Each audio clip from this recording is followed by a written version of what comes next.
السلام علیکم ورحمۃ اللہ وبرکاتہ۔ کیا کبھی ہم نے اپنی زندگی کے مقصد کے بارے میں سوچا کہ کیا مقصد ہے ہماری زندگی کا، اور کیا کبھی اس کو جاننے کی کوشش کی؟ یہی نہیں کہ ہم صبح اٹھے، دن بھر کام کیے، محنت و مشقت کی اور رات کو سو گئے۔ کیا یہی مقصد ہے ہماری زندگی کا؟ کیا اسی لیے اللہ تعالیٰ نے ہمیں پیدا کیا ہے؟ نہیں، بلکہ اللہ تعالیٰ نے ہمیں اپنی عبادت اور بندگی کے لیے پیدا کیا ہے۔ قرآن پاک میں اللہ تعالیٰ ارشاد فرماتے ہیں وَمَا خَلَقْتُ الْجِنَّ وَالْإِنسَ إِلَّا لِيَعْبُدُونِ، کہ میں نے جنوں اور انسانوں کو اپنی عبادت کے لیے پیدا کیا ہے۔ اگر یہ ہم اپنی زندگی کا مقصد پورا کر رہے ہیں تو اس پر اللہ کا شکر ادا کیجیے، کیونکہ آپ بہت خاص ہیں۔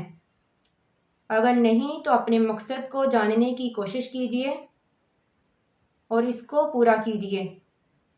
اس سے پہلے کہ ہمیں موت آ جائے تو اس وقت ہمارے ہاتھ ذلت و رسوائی اور ندامت کے کچھ نہیں آئے گا، اور اس وقت کا پچھتانا ہمارے کسی کام نہیں آئے گا، کیونکہ اللہ سبحانہ و تعالیٰ فرماتے ہیں کہ جس وقت انسان کے پاس موت کا فرشتہ آ جائے اور اس وقت انسان پچھتائے اور اس وقت کہے تبت الانا، کہ اب میں توبہ کرتا ہوں، لیکن اس وقت کی توبہ اس کے کسی کام نہیں آئے گی۔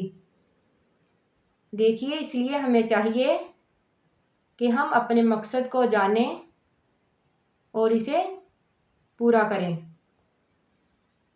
کیونکہ اس مقصد کو پورا کرنے میں ہی ہمارے لیے دنیا اور آخرت میں بھلائی ہے۔ اللہ تعالیٰ سے دعا ہے کہ اللہ تعالیٰ ہمیں ہدایت اور عمل صالحہ کی توفیق عطا فرمائے، ہمیں قبر کی سختیوں اور آخرت کی سختیوں سے محفوظ رکھے۔ آمین۔ آخر دعوانا ان الحمد للہ رب العالمین۔